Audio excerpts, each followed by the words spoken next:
Então, eu tô hoje aqui com o professor Daniel. É professor, convidado especial, porra. Professor Daniel. Mandei pra ele aqui um...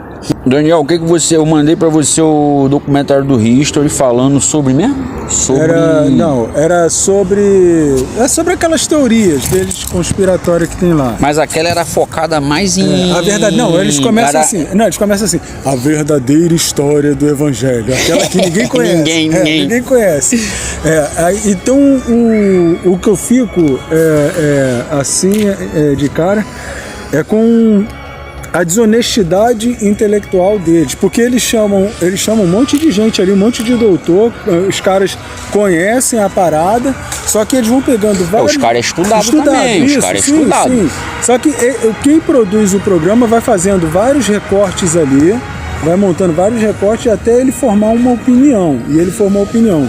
Só que aí o que acontece? O grande que da situação é que eles querem dizer que há outros evangelhos além daqueles 4 ali. Eu já falei pra você que tem, você me explicou que é mais ou menos, né? Então, aí nisso eu já conhecia, eu já tinha até lido isso aqui, só que eu não me lembrava em qual livro.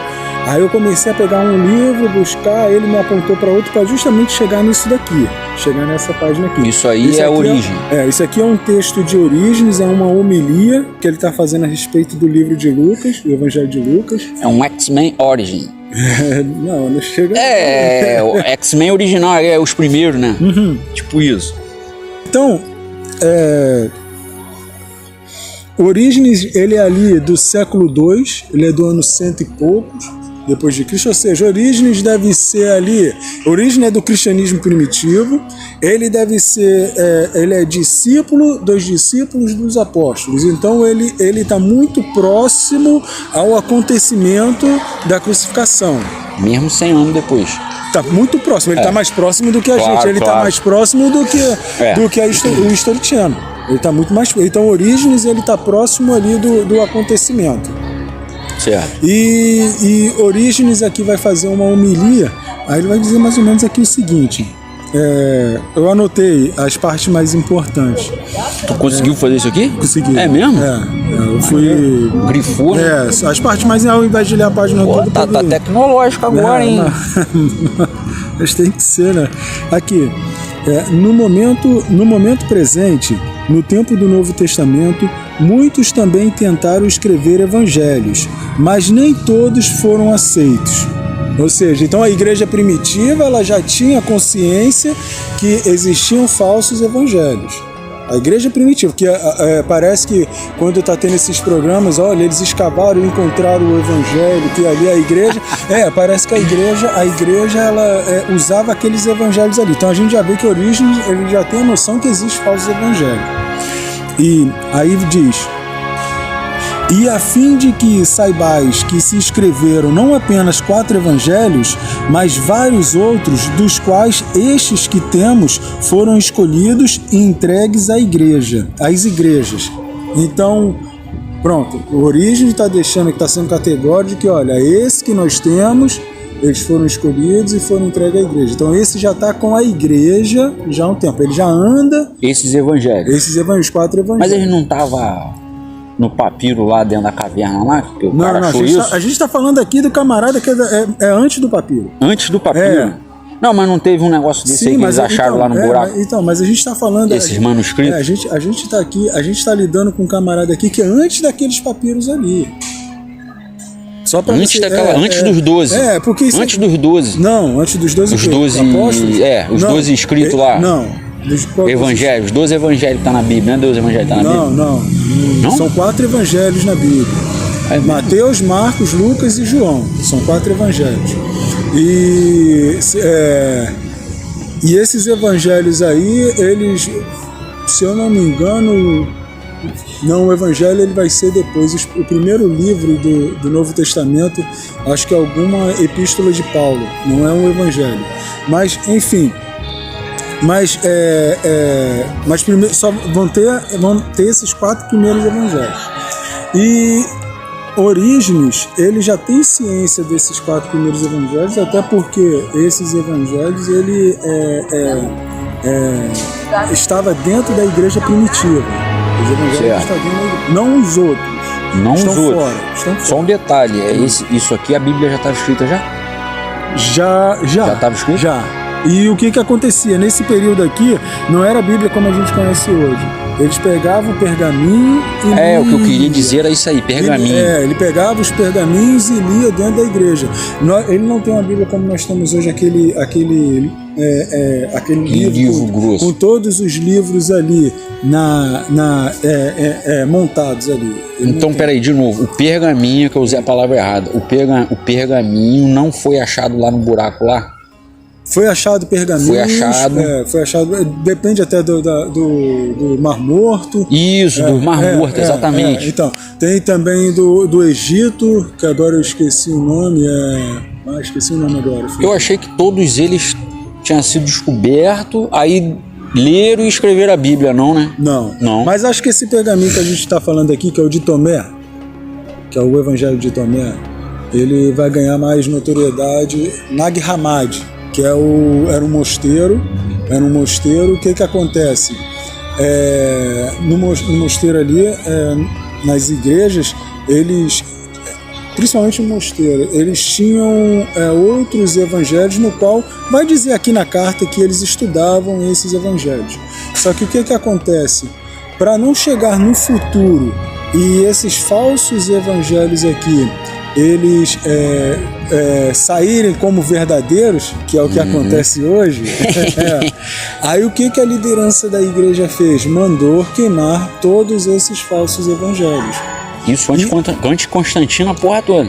Não sei, eu acho que já é depois de Constantino, quando ele manda queimar. Ele mandou queimar o bagulho lá. Não, mas então, isso aqui foram a liderança da igreja, os bispos. Mandaram queimar. Só que na igreja ali de Nag Hammadi, eles não queimaram esses evangelhos. O que foi que eles fizeram? Eles esconderam esses evangelhos num porão. Eles esconderam. E ali ficou até... Acho que eles vão encontrar esse evangelho na Nag Hammadi em 1800 alguma coisa. Porra, ontem. Foi ontem. Então esse Nag Hammadi aí, esse evangelho de Nag Hammadi, eles vão ficar nesse porão. Por quê? Porque eles não queimaram. E por que eles queriam queimar? Eles queriam queimar porque eles sabiam que aquilo ali poderia atrapalhar no futuro, ou então até mesmo já poderiam estar tendo algum tipo de problema e as pessoas estão dizendo que, olha, esse aqui também é verdadeiro, enquanto na verdade não é verdadeiro. Mas o que diz que um é verdadeiro e o outro não é? Se os papiros estavam tudo lá no Mar Morto, outros no Egito. O que diz que aí um é verdadeiro? Esse aqui vamos queimar. Vamos lá. Primeiro que Isso não foi uma emoção humana, não? Não. De quem estava vendo isso ao lá? O que acontece foi que alguns... Você tem os apóstolos. Aí os apóstolos estão pregando o evangelho oralmente. Eles não estão escrevendo nada. Até porque eles acreditavam, as igrejas acreditavam que Cristo iria retornar naquele período ali. Só que foi passando muito tempo, eles viram, olha, é melhor a gente deixar anotado, porque essa primeira geração que tiveram contato com Jesus, eles iam morrer e ia ficar só outras gerações ali que não tiveram contato. Então, o que vai acontecer? Eles começam a escrever para que a história não fosse perdida, não ficasse perdida. Você tem o Mateus que era um cobrador de impostos, aí Jesus chama ele começa a seguir Jesus e ele tem um evangelho que ele anota. Aí você tem o de Marcos não é um discípulo direto ali de Jesus. Não é um discípulo direto de Jesus. Só que Marcos é um discípulo do apóstolo Pedro. E tem uma parte no Evangelho de Marcos, que agora eu não sei onde está ali, falar, está no capítulo tal, Mas tem uma cena ali que só acontece no Evangelho de Marcos, não acontece nenhum. Que ele fala que quando Jesus está sendo crucificado, um menino que estava enrolado no lençol, ele vê aquela coisa toda, e quando os soldados ali do Centuriões. Centuriões, eu não sei se é centuriões, mas os soldados ali do templo, do templo, ainda eram os judeus. Quando os soldados chegam, puxa o lençol dele e ele sai correndo nu. Porque vê ali aí eles acreditam que esse menino possa ser a reencarnação. Não, possa ser Marcos. Marcos, que escreveu o Evangelho, e ele virou discípulo do apóstolo Pedro. Depois ele começa também com Paulo, mas Paulo tem uma briga com ele, e ele começa a seguir Pedro, mas no final ele ajuda Paulo quando Paulo está na prisão. Então, quer dizer, Marcos, quando vai escrever o Evangelho dele, ele está ouvindo quem? Pedro. Está ouvindo Pedro, que foi um apóstolo direto. E você tem o Lucas, que Lucas é discípulo de Paulo, porém Paulo não viu Jesus, ele só vê o Cristo ressurreto, mas não vê Jesus. E Lucas é discípulo de Paulo. Mas o que Lucas fez? Lucas começou a ir em Jerusalém, pesquisar e ter com aquelas pessoas, relatar para saber o que aconteceu. Lucas também vai usar do Evangelho de Marcos para partir, mas ele também vai pegar relatos. Então Lucas está pegando relatos de pessoas que testemunharam Jesus. Mas a idade bate? Bate.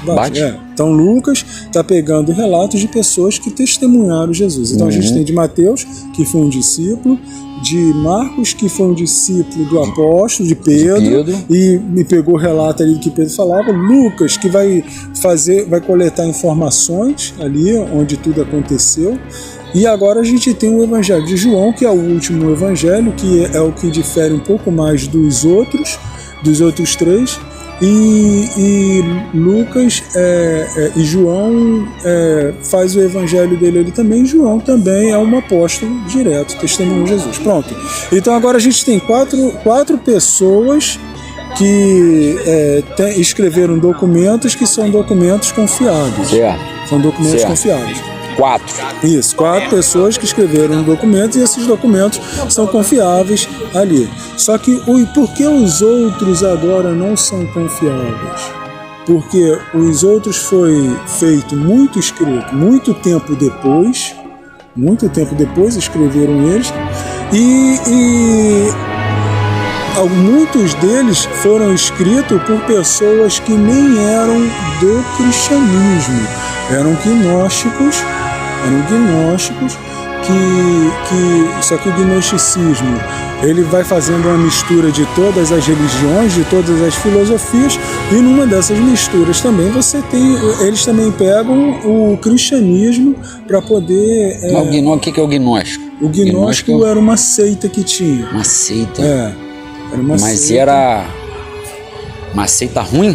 Bagulho ruim. Uma seita. Eles tinham uma visão de mundo. Tipo maçom, tipo um testemunho de Jeová, tipo... Sim. Só tinha uma visão só, né? Mas eles eram uma seita filosófica ali, espiritual, mística. Só que o que significa gnosticismo? Vem de gnose, que é conhecimento. Gnose, a palavra grega para conhecimento. Então, o gnóstico, ele acredita que ele vai evoluir através do conhecimento. Ele vai transcender espiritualmente através do conhecimento. O cristão, ele não acredita que o indivíduo transcende, evolui por conta do conhecimento. Na verdade, o cristão é pela revelação do Espírito Santo, porque às vezes você pode não estar buscando nada de cristianismo, e um belo dia você tem a revelação do Espírito e você fala, cara, eu estou enxergando algo que eu nunca enxerguei na minha vida e eu não busquei, a coisa simplesmente veio. Então você teve o quê? Uma revelação. É mesmo?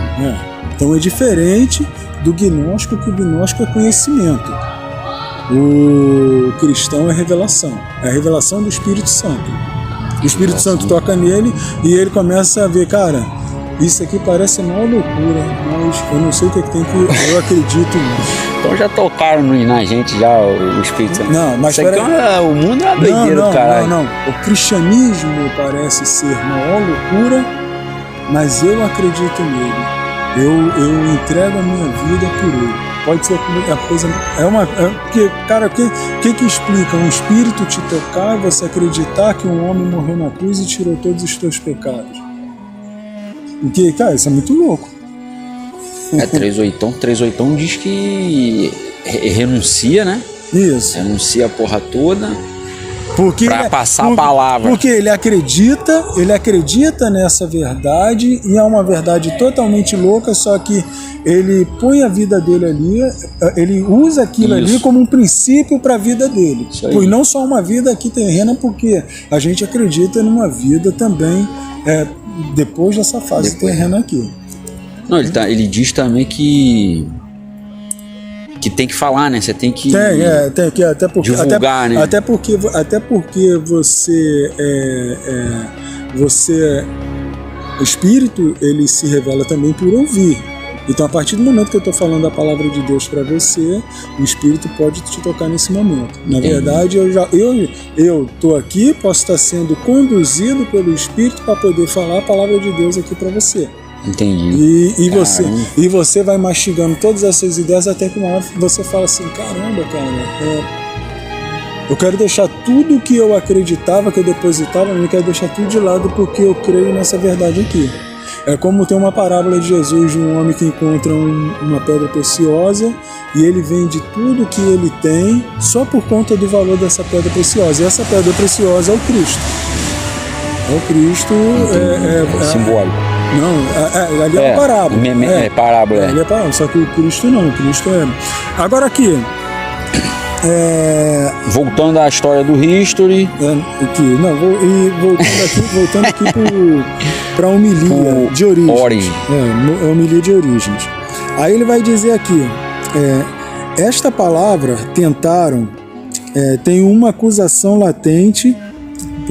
Esta palavra tentaram, tem uma acusação latente contra aqueles que, sem a graça do Espírito Santo, a revelação, lançaram-se na redenção dos evangelhos.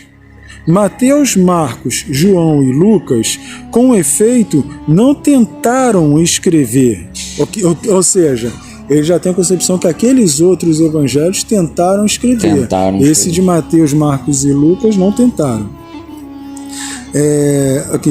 Com efeito, não tentaram escrever, mas, cheios do Espírito Santo, escreveram os evangelhos. Então, eles acreditam que esses 4 evangelhos, além dessa prova que eu te dei, dessa explicação que eu te dei aqui, ele foi feito pelo Espírito Santo. Então, eu já acredito nisso. O Espírito Santo tocou nos caras. E eles escreveram, diferente dos outros. Entendi. Diferente dos outros. Tentaram escrever, mas cheios do Espírito Santo, escrever os evangelhos.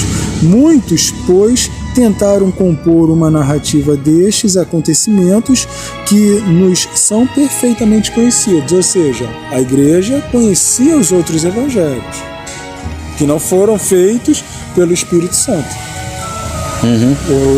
Aqueles evangelhos foram feitos por mãos humanas. E não pelo Espírito Santo. Mas só um detalhe aí, não tem um negócio que diz que os 12, não era 12 apóstolos? Não é 12 que tem na Bíblia lá? Não, na Bíblia não. É o quê? Tô confundindo com o quê? São 12 apóstolos, mas não são 12 livros de evangelhos. Não? Porque muitos deles nem escreveram, só passaram o evangelho oralmente. Era isso aí que eu ia falar agora. Teve um negócio que eu vi que, na verdade, esses caras que estavam bem próximo dele, eles mesmos não escreveram porra nenhuma. Foi uma outra galera que escreveu baseado nesses caras aí. Então, quem escreveu foi Mateus, que estava próximo. Foi Marcos, não estava ali, testemunhou, mas estava próximo do apóstolo. Então, quem testemunhou. Quem testemunhou. Certo. Lucas não estava próximo nem testemunhou, mas foi fazer uma entrevista com quem testemunhou. E João testemunhou. E mesmo que há quem diga que João não escreveu, foram discípulos de João, que alguns acreditam que foi discípulo de João. Enfim, mas ali nós temos testemunhos de pessoas que estavam próximas a Cristo. Coisa que esses evangelhos aqui, ninguém estava próximo a Cristo. Eles tiraram da cabeça deles. Entendi. Eles leram, tiveram contato com os evangelhos e falaram, vou escrever, eu vou usar esse personagem. Até porque aquilo que eu te expliquei também. Aqui nesse período, eles usavam muito o estilo neoplatônico. E Platão, ele usa Sócrates como um personagem para falar de si. Os primeiros livros de Platão é Sócrates. Só que os outros livros de Platão, Platão já estava usando Sócrates como um personagem para falar daquilo que ele, Platão, acredita. Não mais o que Sócrates acreditava. No caso, aconteceu com esses dois aí também, foi um que escreveu do outro que o outro não escreveu nada. No caso, o que aconteceu foi que esse estilo neoplatônico, que era um estilo literário, ele estava no mundo antigo. Então as pessoas escreviam livros usando personagens consagrados ali na história e para botar suas ideias. É a mesma coisa que você pegar uma figura hoje, uma figura pública hoje, e você vai usar essa figura pública para você explanar as suas ideias. Entendeu? Entendi. Aí você tá usando, aí quem lê no futuro vai ver, Rhodes escreveu um livro do camarada tal, uma figura pública e tal. Mas as ideias minhas. Mas só que não é o cara. Não é o cara, é o Rhodes. Então, muito desses evangelhos que foram encontrados não é a pessoa, não é o Cristo. Entendi. Mas é a pessoa que está escrevendo e está se botando no lugar dele, usando de forma platônica. Neoplatônica. Isso, um estilo literário para atingir aquela galera. É isso que está dizendo nesse texto aí. Não, aqui não diz. Isso eu busquei em outras fontes. Mas aqui aí vai dizer o seguinte. Eu vou voltar aqui. A igreja possui 4 evangelhos. Os hereges, vários. Dos quais um se intitula segundo os egípcios, que é o de Nag Hammadi, o evangelho de Nag Hammadi. Outro, segundo os 12 apóstolos. E tem também Basílides. Tem esse Basílides. Basílides mesmo teve a audácia de escrever um evangelho e de intitulá-lo com o seu próprio nome. Ou seja, o evangelho de Basílides. Sendo que Basílides nunca viu Jesus, nunca viu... Caralho. Entendeu? Entendeu? Então, assim, muitos tentaram escrever, mas apenas 4 evangelhos foram aprovados. E é deles que se devem tirar os preceitos acerca da pessoa do nosso Senhor e Salvador. Porque Orígenes está falando disso. É desses 4 que a gente deve tirar os preceitos do nosso Senhor, Jesus Cristo. Por quê? Porque esses... Quem falou isso? Orígenes está falando. Não, mas a Orígenes está falando. Está falando, olha, é desses 4 que nós devemos tirar os preceitos da figura... Mas quem escreveu esse Orígenes? Orígenes é o cara. É o cara? É o nome de um bispo da igreja primitiva. Daquela época lá.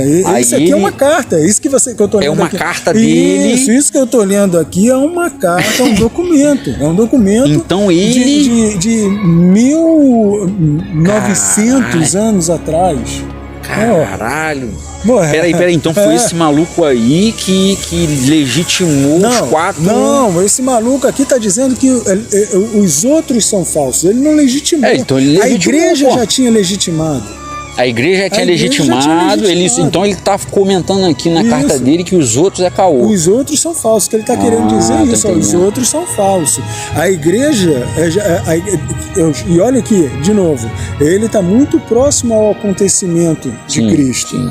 Então, ele deve ser de uma geração de discípulo de discípulos. Ele é uma segunda, terceira geração. Isso, ele é de segunda, terceira geração ao acontecimento. Então ele está muito próximo ali. Então a coisa está muito fresca ainda. Está muito fresca. E aí ele vai dizer aqui o seguinte: assim muitos tentaram escrever, mas apenas 4 evangelhos foram aprovados. E é deles que se devem tirar os preceitos acerca da pessoa do nosso Senhor e Salvador. Aí aqui, continuando. Conheço certo evangelho que se chama segundo São Tomé. Vou parar aqui. Conheço certo evangelho que se chama segundo São Tomé. Então, quer dizer, esse evangelho de Tomé, esse evangelho de Tomé que a gente vê aí, olha o 5º evangelho, o evangelho perdido. Tudo caô essa porra. Não, ele já tinha conhecimento desse evangelho. Ele já tinha conhecimento. Porque, porque eles querem dizer o quê? Olha, a igreja primitiva cultuava,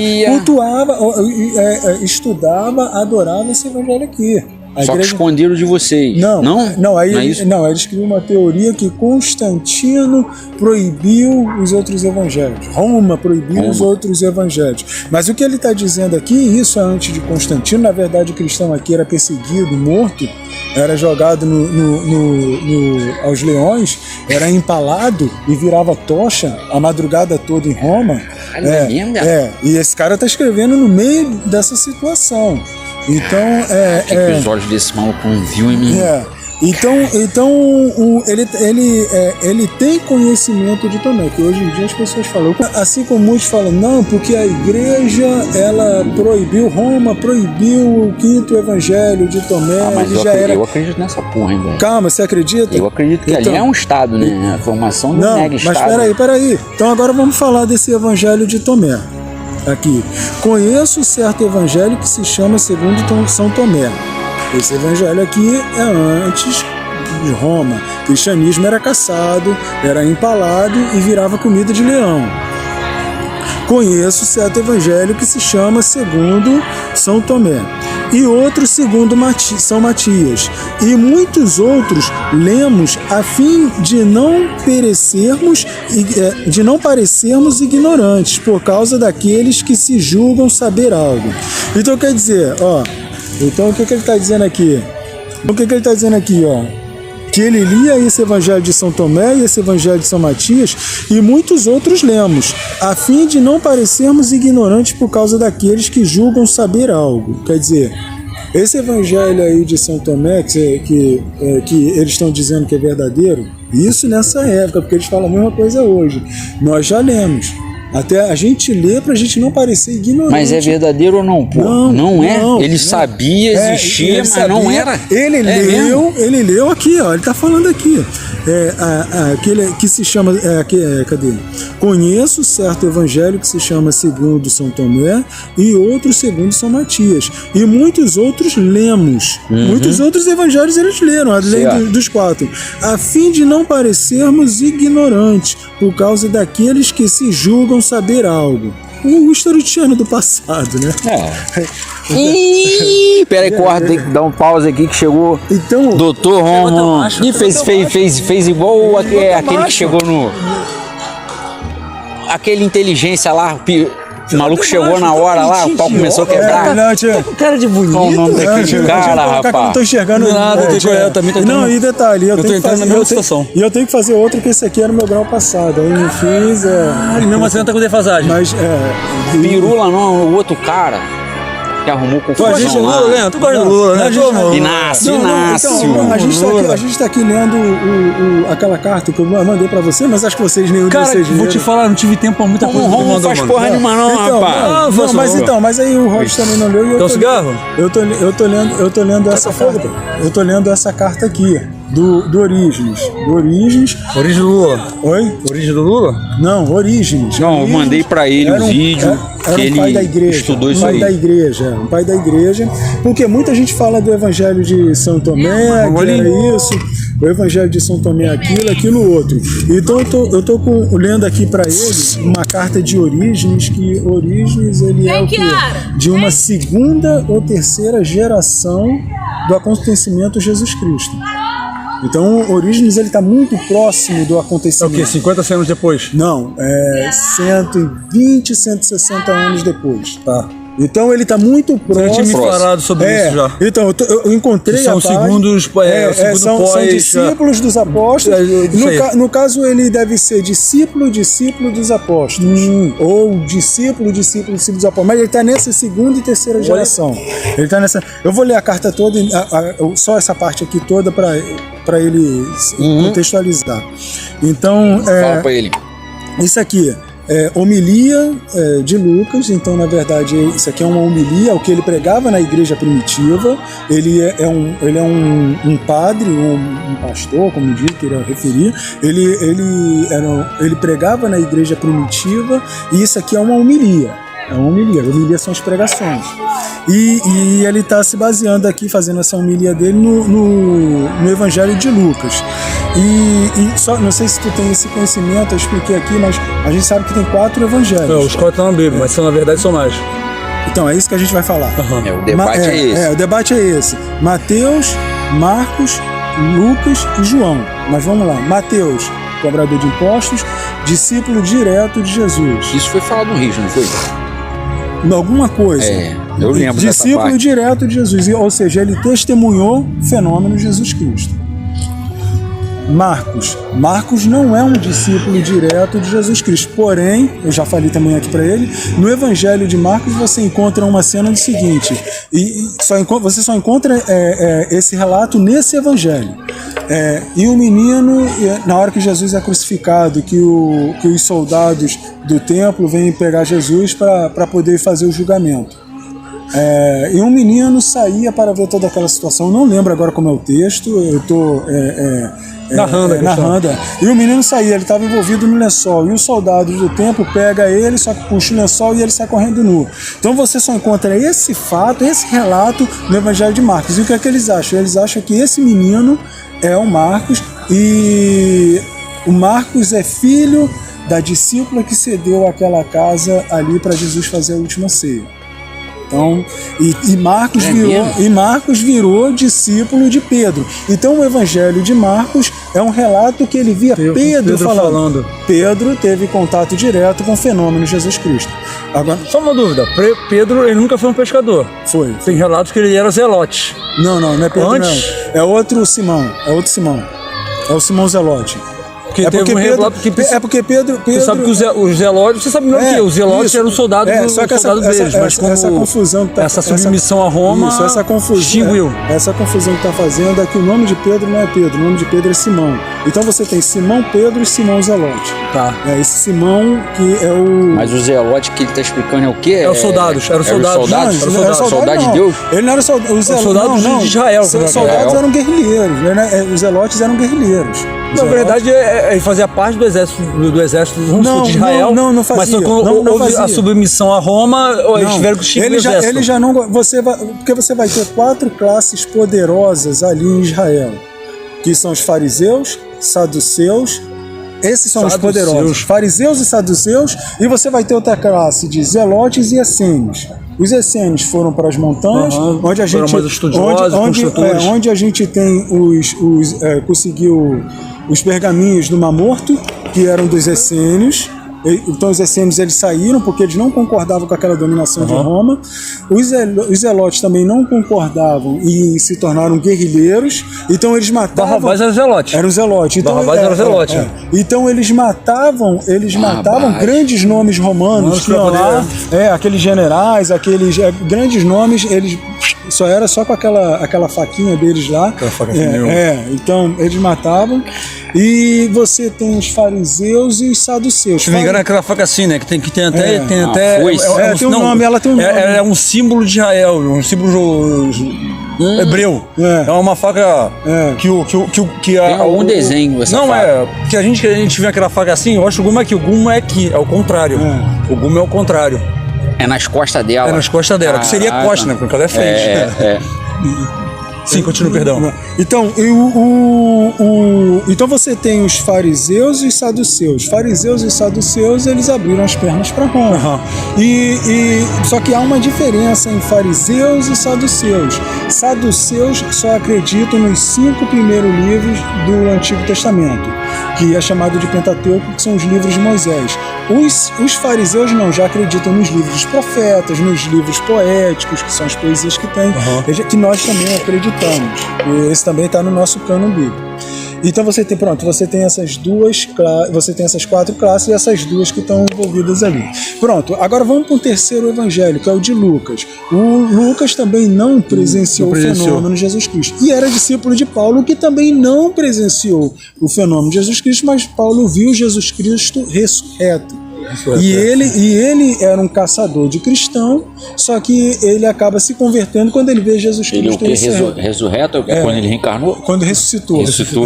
Então ele acaba se convertendo. Mas só que o que dá a veracidade do Evangelho de Lucas? É que ele foi até Jerusalém e foi falar com aquelas pessoas que estavam ali. Então ele foi conversar com aquelas pessoas que testemunharam o quê? O fenômeno de Jesus Cristo. Então o Evangelho de Lucas também tem validade porque ele vai coletar relatos de pessoas que testemunharam o fenômeno de Jesus Cristo. E o Evangelho de João é de João, que também é um apóstolo, é chamado até do apóstolo amado. Tá. Então nós temos esses 4 evangelhos. Moral da história, só tem 2 apóstolos realmente que participaram do discurso. Que participaram direto 2, e um indireto, que é o de Marcos, que é o de Pedro, que é o que Pedro falava ali, Marcos anotou, e o do Lucas é um relato ali de todas as pessoas que ele pôde encontrar, apóstolo, discípulo, ou um vizinho que viu alguma coisa, ele foi lá e foi coletar isso aí. Então pronto. Agora, onde é aqui o embate? O embate é porque a gente vê muito programa do Istro, e o Istro ele tem uma inclinação. Eu vi um programa. Ele tem anticristo. Não, é muito apócrifa. É muito apócrifa. E ele tem e anticristo também, de certa forma, porque é anti o Cristo ressuscitado. Bíblia proibida, ele bota lá, Bíblia proibida. E ele vai pegando. Não, tenta ser muito científico ele. E ele vai pegando. Só que aí é que tá. Eles são desonestos no científico deles. Já percebi muito isso. Eles são desonestos no científico deles. E o que eu quero comprovar a desonestidade deles é aqui, é nesse documento aqui. Mas aquele relato que eles falam que Maria, que estava lá, a Maria que foi lá no buraco, eles estão pegando relatos. Eles estão pegando relatos de documentos que não têm essa validade. Não tem essa validade na Bíblia. Então, aí, não tem a validade do Vaticano. Isso. E dos concílios. Não. Nem Vaticano não, dos concílios. De novo, tem que prestar atenção aqui. Origem, não existia Vaticano. Isso aqui é uma igreja onde, se você falar que é cristão, você vai virar ou comida de leão ou vai ser empalado para virar poste de Roma. Então, quando o Origem está escrevendo aqui, não existe Vaticano. Roma está matando. E isso aqui é um documento que deve ter 1900 anos. Isso aqui é um documento de 1900 anos atrás. Nem templário, nem nada. Não tinha também, não? Oi? Templário nessa época aí? Não, templário é a Idade Média. Não, isso é muito depois. Templário é muito depois. Então eu anotei aqui as partes aqui, ó. No momento presente, no tempo do Novo Testamento, muitos também tentaram escrever evangelhos, mas nem todos foram aceitos. Ou seja, Orígenes, da primeira segunda, terceira geração, já tem consciência que existe muitas pessoas que estão escrevendo evangelho, mas que não está sendo aceito aqueles evangelhos. E a fim de que saibais que se escreveram não apenas 4 evangelhos, mas vários outros, dos quais estes que temos foram escolhidos e entregues à igreja. Ou seja, então ele já na época de origem ali, de segunda, terceira geração, outras pessoas já estavam escrevendo evangelhos, só que a igreja só estava com esses 4. Aí ele fala, esta palavra tentaram, tem uma acusação latente contra aqueles que, sem a graça do Espírito Santo, lançaram-se na redação dos evangelhos. Ou seja, então ele está pegando agora aqui uma parte mais da mística cristã, que esses outros não têm a revelação do Espírito Santo. Então ele está pegando aqui, agora ele está colocando aqui uma condição mística cristã. Esses não têm a revelação do Espírito Santo. Eles tentaram fazer. São homens que estão tentando escrever. Isso é o que Orígenes está dizendo aqui. Mateus, Marcos, João e Lucas, com efeito, não tentaram escrever, mas, cheios do Espírito Santo, escreveram os evangelhos. Ou seja, Mateus, Marcos, João e Lucas, cheios do Espírito Santo, escreveram os evangelhos. Muitos, pois, tentaram compor uma narrativa destes acontecimentos que nos são perfeitamente conhecidos. Então ele está dizendo, muitos tentaram compor uma narrativa que já não são conhecidas, a gente conhece. Aí vamos à segunda parte. Antes, quero aqui, na igreja primitiva, havia ali uma outra seita que estava ali em Roma, em todo aquele local, que chamava gnósticos. O que os gnósticos faziam? Os gnósticos, eles pegavam vários elementos de religiões e de filosofias. Eles juntavam, mesclavam. Sincretizavam tudo. Então, numa dessas, os gnósticos também pegaram personagens do Evangelho. E outro ponto, aquele mundo antigo, hoje em dia a gente fala muito do marxismo, né? Que o marxismo, porque a gente vai ver um método de Marx no campo da história, vai ver o método de Marx no campo da sociologia, no campo da filosofia. Maximizar o bagulho. Nessa época aqui, não era o marxismo, mas era o quê? Era o neoplatonismo. Nessa época era o neoplatonismo. Então o neoplatonismo acabava sendo um estilo literário. O que significa? Que... Vou para Platão. Platão, ele vai falar de Sócrates. Platão vai falar de Sócrates. Platão vai narrar ali, porque Platão era discípulo de Sócrates, então ele vai narrar a história de Sócrates. Só que chega um determinado momento que Platão deixa de narrar a história de Sócrates para usar Sócrates como seu personagem, uma narrativa, com a sua própria narrativa. Então, depois de alguns livros de Platão, é Sócrates com a narrativa. Como tudo acontece na história. Então, o que acontece? O neoplatonismo, ele acaba criando um estilo literário, onde eu falo aquilo que eu estou vendo, que eu estou percebendo, mas usando outros personagens. Você poderia pegar o Olavo de Carvalho você poderia escrever e criar uma persona maravilhosa sobre ele e tudo mais, bem que você entendesse. Isso. Tira, você tem o teu ponto saindo do contexto real ou não. Isso, você entrando ou saindo? Você tem o teu ponto de vista da realidade, a tua percepção, e usar o Olavo de Carvalho como uma personagem ali desse teu ponto de vista. Então, esse era o método neoplatônico, é um estilo neoplatônico.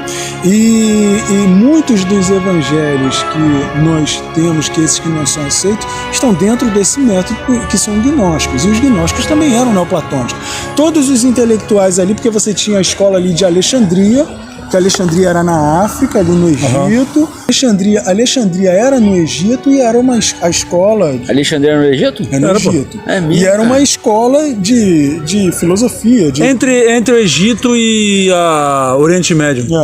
E muitos desses aqui, inclusive os Orígenes, muitos deles eram alunos ali dessas escolas. Então, vamos lá, dar continuidade agora na segunda parte do texto. Filipe Caolho. A igreja possui 4 evangelhos, os hereges, vários, dos quais um se intitula segundo os egípcios, Nag Hammadi.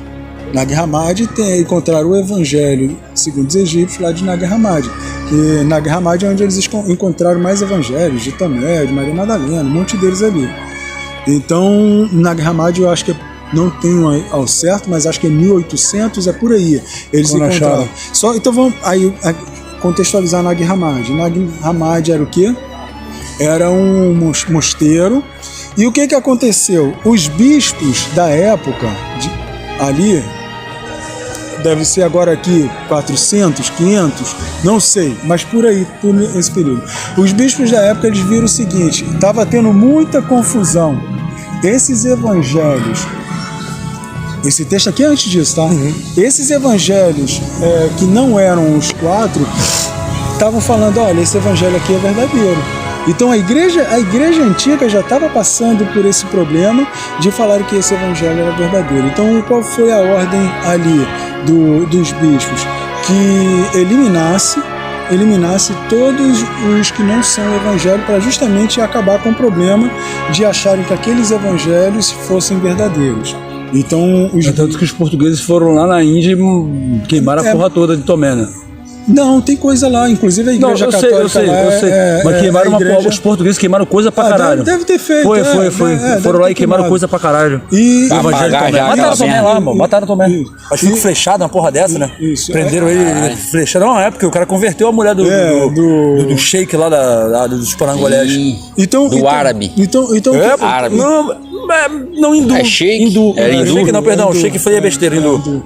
Então o que acontece? Do Habib. Então o que acontece? Eles vão mandar queimar todos esses evangelhos que não pertenciam aos 4 evangelhos ali, que a igreja não lia ali, eles ali. Só que no Egito e na Nag Hammadi, os monges, o que eles fazem? Eles escondem aqueles evangelhos que só vai ser encontrado mais de 1000 anos depois ali. Então, voltando aqui,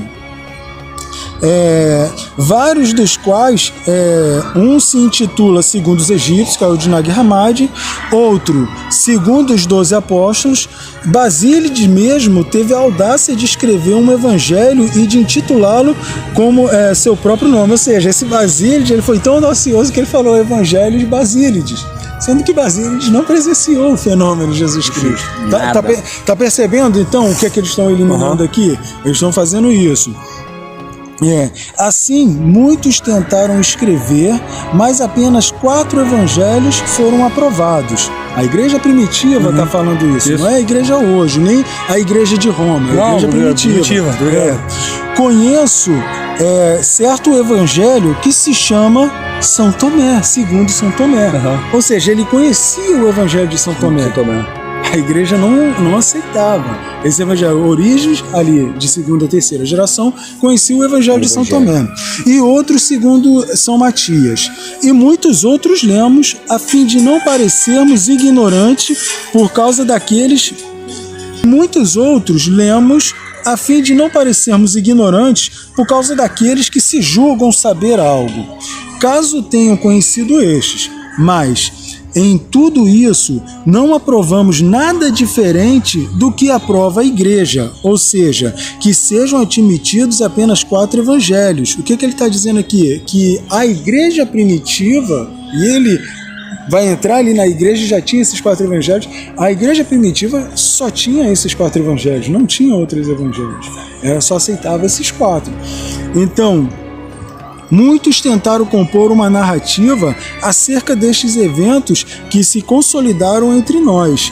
Eles ensaiaram e tentaram escrever uma narrativa destes eventos que, para nós, se revelaram absolutamente certo. Então, muitos tentaram escrever aqueles eventos, mas aqueles eventos, só nos 4 evangelhos, que eram os já estava acompanhando a igreja desde o princípio, desde que eles foram feitos ali, não os outros estavam fora da igreja. Acaba aqui, mas tem um outro pai da igreja também, que ele vai fazer o seguinte: ele viu que eram 4 livros, 4 pergaminhos, o que é que ele faz? Ele vai narrando os 4 pergaminhos em um, e fatos que estão nos 3 pergaminhos, ele pega um e deixa. Então isso também é um documento antigo que prova que a igreja primitiva, desde o princípio, só tinha 4 evangelhos, não os outros evangelhos.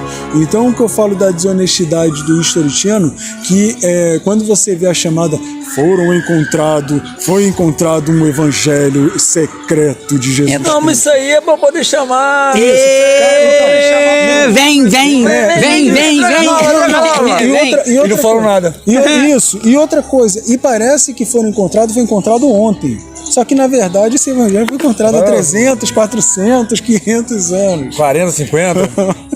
500 anos. E uma coisa aqui também, cara, quando falarem que foi Constantino que mudou no Concílio de Roma, o que se trata o Concílio de Roma? Tem uma ata do Concílio de Roma. Tem uma ata. A ata do Concílio de Roma... Constantino meteu a mão no bagulho aí. A ata do Concílio de Roma não tá falando, olha... Não, a ata do Concílio de Roma não tá falando, olha, esse evangelho aqui pode, esse não pode, não. A ata do Concílio de Nicéia era o embate entre cristãos católicos e cristãos arianos. Arianos, não ortodoxos, não, né? Arianos. Então, não, a ortodoxo vai vir depois, no ano de 1090, eu acho. Que aí é o cisma da igreja, é o primeiro cisma, depois é o cisma dos protestantes.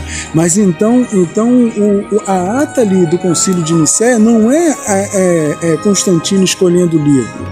Na verdade, a ata do Concílio de Nicéia é questões entre cristãos católicos e cristãos arianos. Era essas duas questões. Agora o que a gente fala dos etíopes? Oi? O que a gente fala dos etíopes? Etíopes? Caralho, né, cara? Isso, é muito mais complicado, né, cara? São 76 livros. Livros que eu nunca ouvi falar, antiga, mano. Né? E a Bíblia é mais antiga, pô. Eles têm a Bíblia mais antiga. Eu não entendo isso, porque que, porra, tanta diferença assim. Você que tá mais interagindo ali. Mas é Jesus também? É a mesma coisa. Teve um... Deixa eu ver se eu acho aqui que eu Cara, vamos dizer, eles são muito mais cristãos do que a gente, assim, de origem. Não é na origem. Não origem, não que sejam mais fervorosos. Não é origem. Até porque cristianismo, que você ser cristão é um relacionamento. Agora eu vou falar como crente, como discípulo. Cristão não é você estar numa igreja histórica, nem isso, nem aquilo. Cristão é relação. Cabelinho bonito. Porque ele já acaba com essa premissa aí. Essa premissa aí de todo esse programa aí, ele já acaba. Tudo.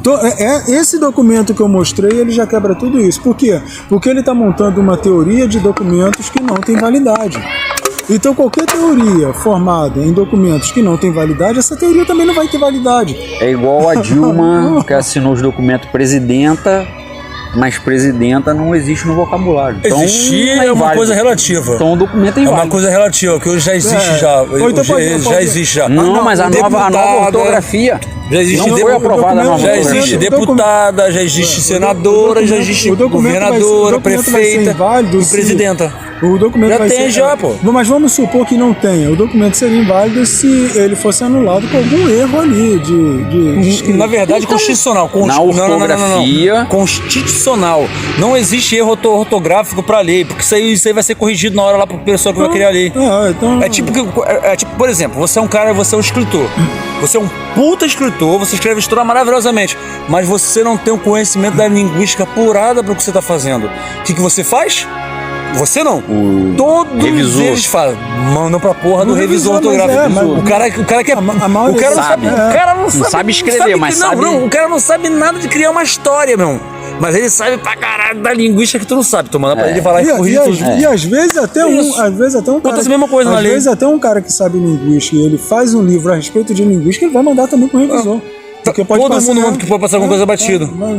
Porra, mas o ponto já é uma regra. Então, mas tenta entender, esse documento aqui, ele já vai anular qualquer situação desse programa. Porque esse programa ele está criando uma teoria em documentos que não tem validade.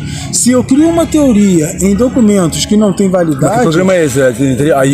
Do Richter? Ah, tá. Então, se eu crio uma teoria em documentos que não tem validade, logo a minha teoria não terá validade. Então eu posso falar o que eu quiser, montar o que eu quiser. Essas coisas chamam muito mais atenção, mas só esse texto aqui do Origem já refuta tudo isso aí. A verdade toda é que pra você poder conceitualizar qualquer merda, você precisa de mais embasamento. Sim. Houve destruição desses embasamentos? Houve. Durante o período, o nego mandava destruir o que não fosse tudo mais que achasse que era diferente. Mandava destruir. Sim. Isso não foi negado. Não foi negado. Que independente. Independente. Mas o que acontece? Você não tem como validar determinadas paradas. Fica muito no campo hipotético. Não, você não tem que validar. Você não consegue falar isso é correto, por quê?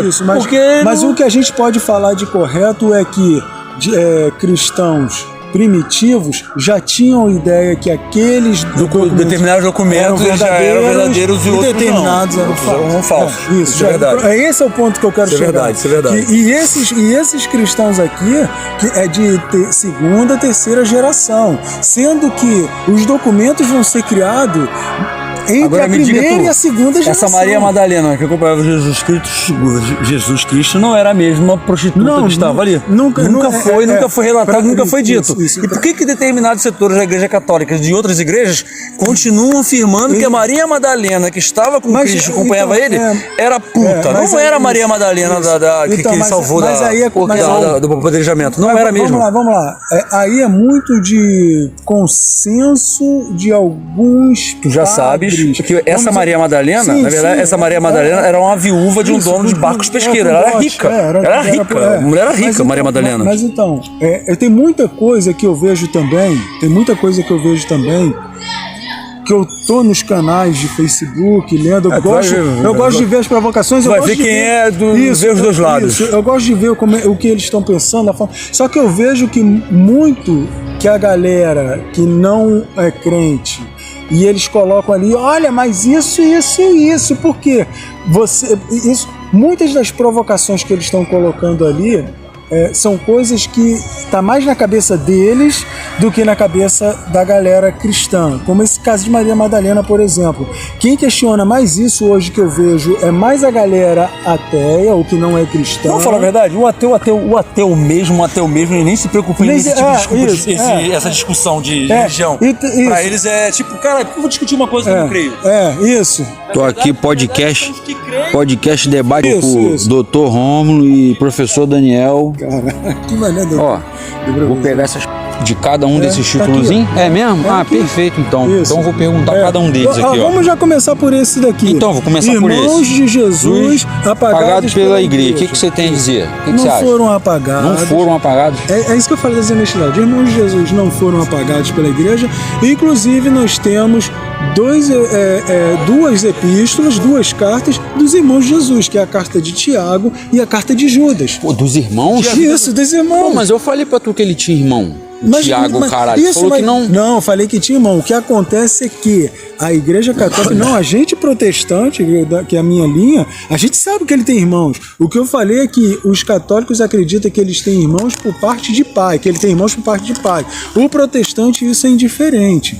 E a igreja nunca, mesmo ela católica, nunca negou os irmãos de Jesus. Por quê? Porque você tem tanto a epístola de Tiago quanto a epístola de Judas, e tanto esse Tiago da epístola de Judas, na verdade, são irmãos de Jesus. Vocês sabiam que tinha Eu sei que Jesus tinha irmãos.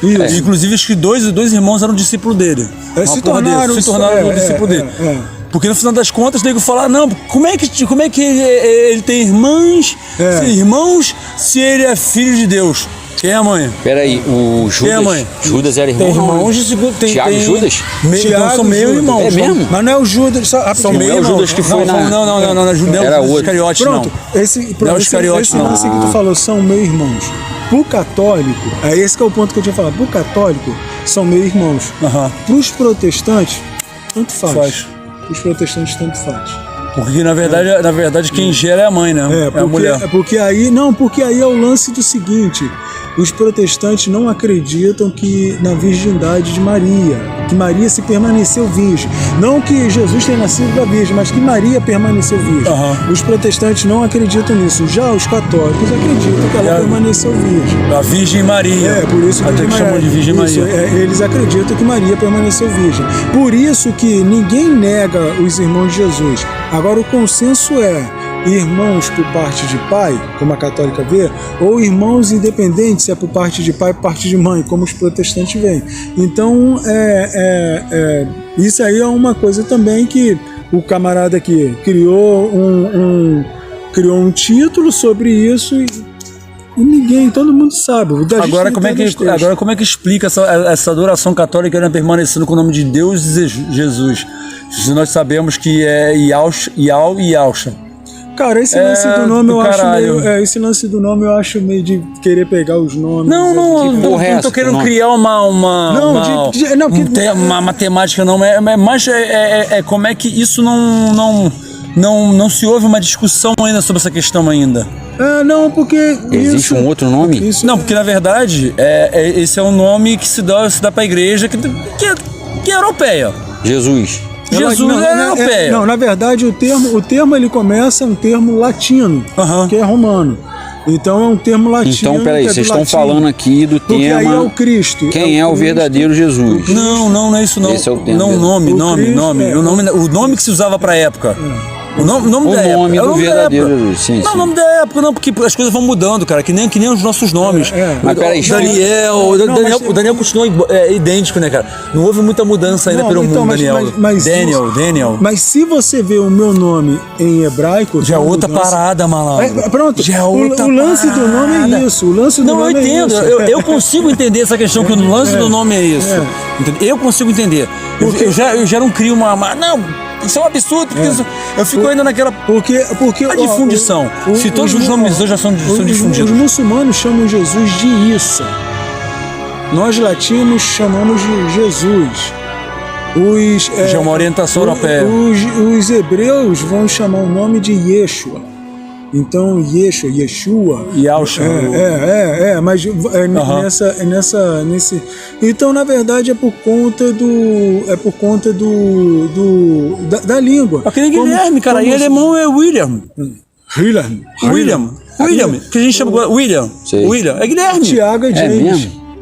Em inglês, Tiago é James. James, cara. Aí Tiago, aí você vê João, Juan. John. Porra, mano. E fora e vai hebraico. mudando. Fora hebraico, que a gente nem. Não, eu já consigo entender essa questão do mais. Mas é tipo assim, eu acho que tem uma galera. Conversa. Mas é porque tem uma galera que tá dando importância demais pra uma coisa que não tem tanta importância assim, porque ele tá dando muita importância pro nome. Eu acho que vai criar muita também confusão na cabeça dos outros. Eu acho libertador saber determinadas verdades, né? Sim, claro, a gente tem que... Eu acho que é muito mais interessante você saber qual é a realidade que tá ali embutida, porque você fica se enganando, mano. De novo, eu entendo que o nome ele é assim porque para poder se entender em determinados grupos sociais, linguísticos e tudo mais. Nós sabemos que o nome é esse. Beleza. Só que o povo, todo mundo, e chegar até você, foi esse nome. O que eu vejo muito que a galera dá importância, ele fosse importante para a mensagem em si. E o nome não se torna tão importante para a mensagem em si. Então, quando você dá muito, se volta muito para o nome, você acaba deixando de lado mais a mensagem, que é a mensagem que é importante. Tanto que Jesus, isso é fato. Tanto que Jesus vai dizer, Jesus e Yeshua, isso é fato. A importância, isso é uma discussão para querer. Hoje eu já vejo que muitas das coisas que a gente indagava e tudo mais é uma contradição. Isso. A gente quer buscar uma contradição para contradizer aquilo ali, mas a gente foge do foco principal. Qual é o foco principal? É a palavra, o que está escrito ali, está ensinando. É óbvio que quando se passa para determinados grupos sociais durante o tempo, você vai ver alteração. Hoje eu falo mais como olhar. É o Olavo. Hoje eu já vejo como olhar de historiador. Eu não posso querer ficar, não vou ficar indagando, não, cara. A situação, qual é a realidade? A realidade era assim, assim, assado. Porque a realidade pra mim é uma. Do que era pra cara 100, 200, 300. Você viu que eu li o texto, mas eu não li o texto do Origens com uma paixão. Eu li o texto como um investigador, de querer saber, olha só, dá pra gente. Por quê? Porque antes de ler Origem, de ler os Evangelhos, eu também acreditava nisso. É tipo assim, a gente tá ignorando o que viveram no passado. Não tem como ignorar, porque é o que nós vivemos no presente. Mas, é óbvio que a mentalidade, a forma de escrever, a forma de falar, a forma de agir é diferente. Sim. A moral era outra. Caralho, a moral era outra, velho. É isso que você está enxergando agora uma parada que eu acho que é elementar no sentido de que, Rômulo, é importantíssimo o seguinte, uma coisa que eu estou percebendo, porque da mesma forma que não é legal um cristão chegar para você e falar, olha, você é um pecador, você vai morrer no inferno. Aí você vê a vida do cara não é exemplo de nada. Mas aí o que é que ele fala? Porque ele se acha no direito de apontar as suas falhas? Porque ele é cristão. Pronto. Isso é um ponto. Só que eu vejo também... Eu já ignoro eles. Então, eu vejo também que tem uma galerinha de esquerda... Tem uma galerinha de esquerda também que chega e fala... Sem preconceito. Bota palma pro macaco é de fica caralho. Vai fazendo... Então, mas a minha crítica também, por outro lado, tem uma galerinha também de esquerda que gosta de falar, olha só, você não segue isso que eu sigo, logo você é assassino. Ideologia. Você é marginal. Você é assassino. Você é cruel. Você é isso. Ideologia. Não, mas olha só, da mesma forma que o cristão sinaliza virtude para si porque ele é cristão, esse camarada está sinalizando virtude para ele também, só porque ele defende certas pautas ideológicas. Ideologia, caralho. Isso. Então, uma pessoa que gosta de história não pode ter ideologia. Ele tem que saber diferenciar o que tá a narrativa de cada um, a história de cada um. Encontrar as verdades que estão ali. Porque, porra, quem sofreu, porque a gente tá acostumado sempre. Cara, a gente vangloria e sempre conta a história do lado vencedor. Sim. O lado perdedor é esquecido e ninguém gosta de falar. Mas é história. Mas hoje em dia já estão contando. Já estão contando, isso que é a história. Isso que é a história, A ciência histórica está desenvolvendo a tal ponto que até o lado do derrotado também está sendo contado. E que bom. Que é a história da humanidade. Isso é verdade. É verdade. Agora, pronto, só o que eu não acho legal, até porque às vezes ele acorda de ovo virado. Aí ele chega me mandando mensagem e fala que se você aprova isso, então você é assassino. Cara, eu tenho pouco o cara acorda com o virado e que chama os outros de assassino, pô. Então não dá. Por isso que eu falei, isso que você falou, esse teu ponto de vista, é importante do seguinte, que muitos conceitos que nós temos hoje foi formulando para chegar aos dias de hoje. A gente vê o mundo de uma forma que aquelas pessoas, independente do que elas eram, não viam. Não vi, não! Meu irmão, caralho! Só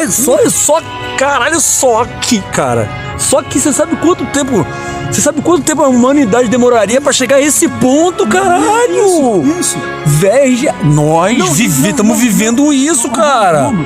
Teve amigos nossos que morreram que nunca tocaram no celular e teria nossa idade. E você, caralho, mano. E você tá fazendo referência a um conceito tecnológico, a um objeto tecnológico. Mas o conceito tecnológico, ele parte da vivência humana, do aprendizado. Mas o que eu tô falando aqui de desenvolver ética, conceito. Tem uma música de vocês, 1900 e vinil, caralho, é isso. Você sai de um ponto que, caralho, vocês tinham tudo, vocês tinham que fazer à mão. 5 anos depois você consegue fazer no computador e imprimir ali, caralho. Mas tu ainda tá indo. Mas cognitivamente, socialmente, conhecimento desses 5 anos tu não aprendeu porra nenhuma. Você só aprendeu a usar uma parada foda. Mas aí é que tá. Mas de fato não é nada. É foda. Já tava pronto, né? A humanidade, de modo geral, aprendeu. Hoje nós vivemos, por mais que tenha violência, por mais que tenha tudo isso, mas nós vivemos hoje numa época melhor do que quem vivia em Roma, na Grécia, que você morria por nada. Você morria por nada. Vivemos melhor que os reis. Isso, nós temos saúde, temos isso, e fora que nós hoje temos um contexto social e de empatia para o outro, coisa que não se tinha no passado. E todos esses conceitos, essas emoções, esses sentidos, isso tudo foi se desenvolvendo com o tempo, com a experiência humana. Agora tu chegar e falar, olha, mas aí na Bíblia o cara matou, dá vontade de falar, porra, mas nessa época se ele não matasse, ele morria. Isso aqui era a regra da época. Não é a regra. Irmão, você não passou por um conselho que foi criado a ONU, falando sobre direitos humanos, na Guerra Mundial, que falava que as pessoas que fizeram merda tinham julgadas e tudo mais. Mano, tu vive num tempo hoje de excelência, cara. Não, vamos lá. Há 70 anos, há 80 anos, 90 anos atrás, penicilina. Tu não tinha direito de constituído, tu não tinha direito de porra nenhuma, mano. Tem isso aí. Antes da Renascença ali, o homem não era nem sujeito. O homem não era nem porra nenhuma. Ele não era, porque não era a mente dele. O homem não era a mente dele. O homem não era sujeito. O homem não era homem. Cara, pega quem nasceu em 1890, 1900. Pega uma negra que nasceu naquela época e bota ela hoje e ela vai falar, caralho, meu irmão, não, que isso? Ela vai chegar e vai falar assim, não, esse cara não é preconceituoso, não. Esse cara não é preconceituoso, vocês não têm noção do que é preconceito, do que é maldade comigo. Com a gente. Com cara, certeza. Olha só, cara. Isso, olha como ela tá de tempo, cara. A esquerda tá te deixando de lado, né? Tu sabe que esse tipo de papo, conversar com eles não dá. Com ninguém. Não, tu sabe que tem mente aberta. Esquerda, esquerda. A esquerda porque ele levanta essa bandeira. Então, mas cada a esquerda brasileira. Cada um vai estar fechado nas suas bandeiras. Mano. Nas suas caixinhas. Cara, e dá vontade de falar, cara, vamos sair um pouco dessa caixa, seja você de direita. Óbvio que a gente tem que acabar com o preconceito, mas caralho, se você pegar e medir o tempo e as coisas que foram acontecendo, tu vai falar, caralho, calma. Não vamos também dar chicotada. Agora quem inverteu? Agora você quer dar chicotada? Agora é você que quer dar chicotada? Cancelamento? Quando você faz essa observação, não quer dizer que você concorda com o que está acontecendo hoje. Não, eu quero que isso mude realmente, mas caralho, você não vai retribuir da mesma forma. Mas a chicotada hoje é psicológica, houve cara. Um progresso, houve uma progressão. Houve uma progressão.